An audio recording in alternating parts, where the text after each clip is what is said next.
जी, राज्य के मुख्यमंत्री श्रीमान रेवंत रेड्डी जी, केंद्रीय मंत्रिमंडल के मेरे साथी जी किशन रेड्डी, बंडी संजय कुमार, संसद के मेरे साथी कोंडा विश्वेश्वर रेड्डी जी, तेलंगाना सरकार के मंत्री, अन्य जनप्रतिनिधि, देवी और सज्जनों, साइबराबाद का सामर्थ्य नेशनल भी है और ग्लोबल भी है। ये तेलंगाना के और देश के तेज विकास का प्रमुख केंद्र है। इसलिए आज साइबराबाद से तेलंगाना को देश का एक बड़ा मैन्युफैक्चरिंग पावर हाउस बनाने के लिए अनेक बड़े प्रोजेक्ट शुरू हो रहे हैं।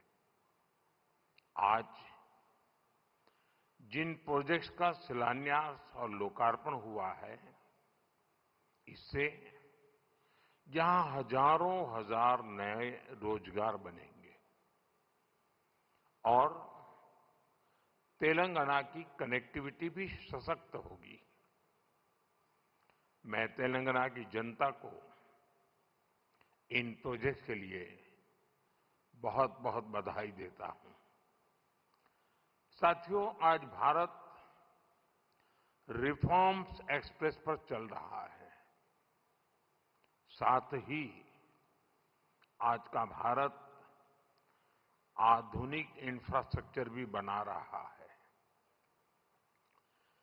जहीराबाद इंडस्ट्रियल एरिया के निर्माण के पीछे भी यही लक्ष्य है। ये इंडस्ट्रियल एरिया, इंडस्ट्रियल कॉरिडोर विकसित करने के भारत सरकार के राष्ट्रीय अभियान का हिस्सा है। ये एक प्रकार से इंडस्ट्रियल स्मार्ट सिटी बनने जा रहा है।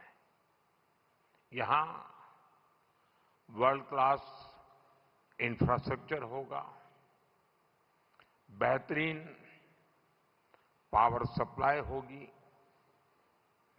एडवांस आईसीटी नेटवर्क होगा, यानी दुनिया भर के निवेशकों के लिए यहां हर वो सुविधा होगी जो इंडस्ट्री के लिए उन्हें जरूरी है। इन सुविधाओं के निर्माण के लिए भारत सरकार के हजारों करोड़ रुपए लगेंगे और तेलंगाना, हैदराबाद के हजारों नौजवानों को रोजगार का माध्यम बनेगा। यहां बनने वाली गाड़ियां, मशीनरी, यहां लगने वाले फूड प्रोसेसिंग उद्योग, ये तेलंगाना के श्रमिकों और किसानों को भी सशक्त करेंगे। साथियों, अतीत में जब भारत दुनिया की बहुत बड़ी इकोनॉमी था, तब हमारे वस्त्र उद्योग की बहुत बड़ी भूमिका थी। अब हम अपनी उस विरासत को फिर से सशक्त कर रहे हैं। वारंगल का पीएम मित्र पार्क देश में टेक्सटाइल क्रांति को गति देगा। पीएम मित्र पार्क में लगने वाली यूनिट्स को केंद्र सरकार की योजनाओं का भी पूरा लाभ मिलेगा। उन्हें केंद्र सरकार की पीएलआई स्कीम से भी मदद मिलेगी। यानी इस टेक्सटाइल पार्क से बड़ी संख्या में रोजगार का निर्माण होगा। खासतौर पर जो हमारी बहनें, बेटियां हैं, उनके लिए अनेक अवसर बनने वाले हैं। साथियों, बीते 12 वर्षों में भारत सरकार की बहुत बड़ी प्राथमिकता आधुनिक कनेक्टिविटी भी रही है। रोड्स हो, रेलवे हो, एयरपोर्ट हो, कनेक्टिविटी के हर मोड़ पर अभूतपूर्व निवेश किया जा रहा है। करीब 1.25 करोड़ रुपए की इन्वेस्टमेंट सिर्फ और सिर्फ नेशनल हाईवे पर की गई है और इसका बहुत बड़ा लाभ तेलंगाना को भी हो रहा है। बीते 11 वर्षों में तेलंगाना में नेशनल हाईवे का नेटवर्क डबल हुआ है। तेलंगाना और कर्नाटका को जोड़ने वाले नेशनल हाईवे के चौड़ीकरण से बहुत सुविधा होगी। इससे ट्रेवल टाइम कम होगा और किराए भाड़े में भी बचत होगी। साथियों, साल 2014 से पहले अविभाजित आंध्र प्रदेश के लिए 1000 करोड़ रुपए से भी कम का रेलवे बजट होता था। रेवंता जी सुन रहे हैं ना?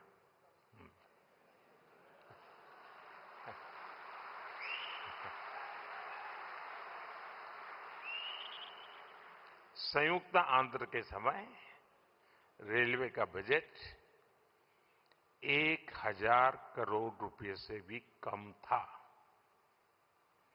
आज सिर्फ संयुक्त आंध्र की बात नहीं कर रहा, आज सिर्फ तेलंगाना का रेलवे बजट ही लगभग 5,500 करोड़ रुपए का है।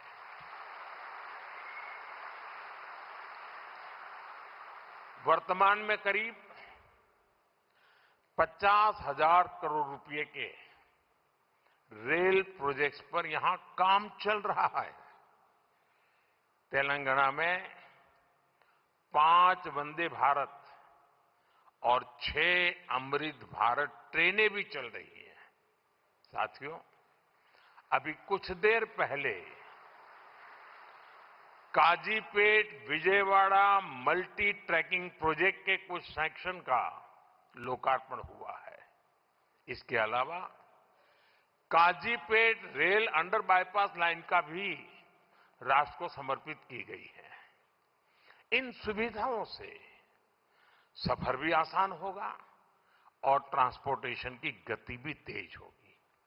साथियों, 21वीं सदी की इस दुनिया में बिना ऊर्जा सब काम ठप पड़ जाता है। एनर्जी सिक्योरिटी का क्या महत्व है, ये आज दुनिया का हर व्यक्ति महसूस कर रहा है। इसलिए भारत की एनर्जी सिक्योरिटी पर हमारी केंद्र सरकार अभूतपूर्व निवेश कर रही है। मलकापुर में इंडियन ऑयल के नए टर्मिनल का उद्घाटन इसी दिशा में एक बड़ा कदम है। यह टर्मिनल तेलंगाना की बढ़ती एनर्जी नीड्स को पूरा करेगा, सप्लाई चेन को मजबूत करेगा। साथियों, बीते सालों में सोलर पावर के मामले में भारत दुनिया के टॉप देशों में पहुंच चुका है। पेट्रोल में इथेनॉल ब्लेंडिंग को लेकर अभूतपूर्व काम हुआ है। पहले हमने 100% एलपीजी कवरेज पर फोकस किया। अब हम पाइप से सस्ती गैस पर फोकस कर रहे हैं। सीएनजी आधारित व्यवस्था को प्रमोट कर रहे हैं। ऐसे तमाम प्रयासों के कारण भारत इस बहुत बड़े वैश्विक ऊर्जा संकट का सामना कर रहा है। लेकिन अब आज समय की ये भी मांग है कि पेट्रोल, डीजल, गैस ऐसी चीजों का बहुत संयम से इस्तेमाल करें। जो एनर्जी प्रोडक्ट हम विदेशों से मंगाते हैं, हमें प्रयास करना है कि जितनी जरूरत है उतना ही उपयोग करें। इससे विदेशी मुद्रा की भी बचत होगी और युद्ध के संकट से होने वाले